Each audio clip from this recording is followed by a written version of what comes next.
All right, so what I got today is really exciting. So not too long ago, we got a top bar beehive. So this season, we plan to do our very first set of bees.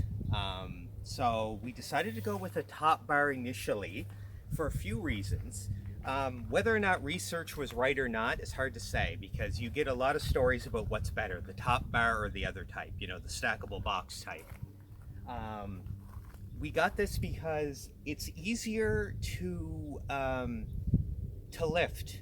So apparently, when it comes to the boxes, they get to be about 100 pounds when they're full of honey, and it's really difficult to move around and to lift. So with these ones, all you have to do is lift out the bars that are inside. So it's not as grueling. Now, the bars are all here, so they're all prepped. Apparently some bars are just flat. These bars have the start here. Clearly there had been bees in here before because there's currently comb and honey on some of these. And some of them are quite fresh, but it's very exciting to see this season, the summer start to arrive so that we can start on the first bees. Now, I just want to make sure you can see what I see because it's hard to tell from there. So it's really simple with these hives. All the bees do is they create their comb on these bars and they just go straight down. And inside, they just build and they just continue building down. Now there's a vent down there. And also there's a viewing box right here. So as you can see, so this can be open for a viewing box. And I believe that the, just trying to see around here to see where the actual, so there's vents. So yeah, that's what, this is actually a specific type of top bar. The company whose name's eluding me, Meisner, something along that line. This is a Nova Scotian company that claimed that they had made a better top bar beehive. And what was better about it is that due to the design, the airflow, and the insulation, they're supposed to overwinter better than your standard beehive. Because of course we have cold winters here in Nova Scotia, and losing a large portion of bees is a common thing, even for a regular beekeeper. So the idea behind this beehive is that it's supposed to overwinter better. Also, top bar beehives, from what I've read, of course I'm sure experienced people might tell me otherwise, is that they are better for mites. There's something about the design. It's naturally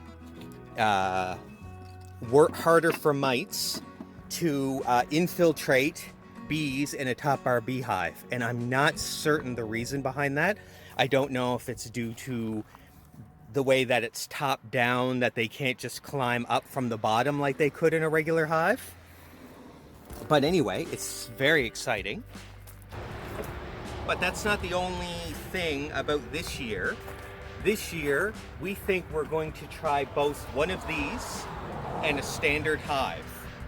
And between the two, we will figure out which one we like the most. The plan was just to go with the top bar and to get a package of bees.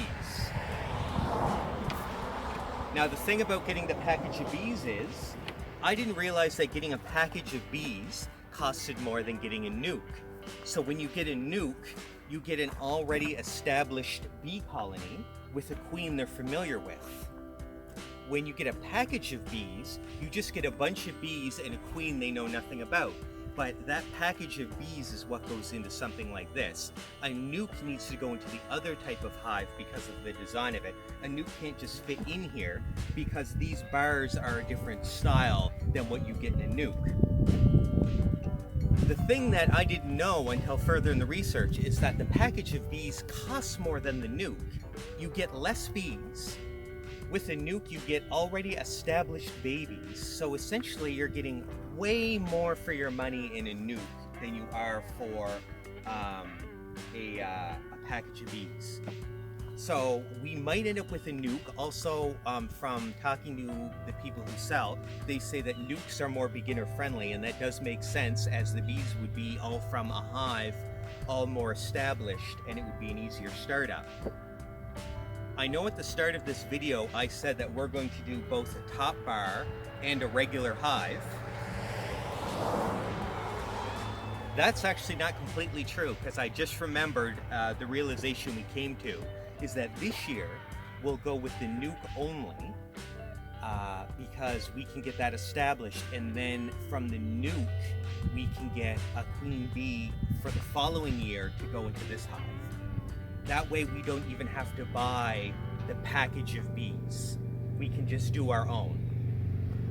So it skips having to buy the package of bees completely, which is kind of important to us because money is really tight this year, with our storage being built and the farm truck coming.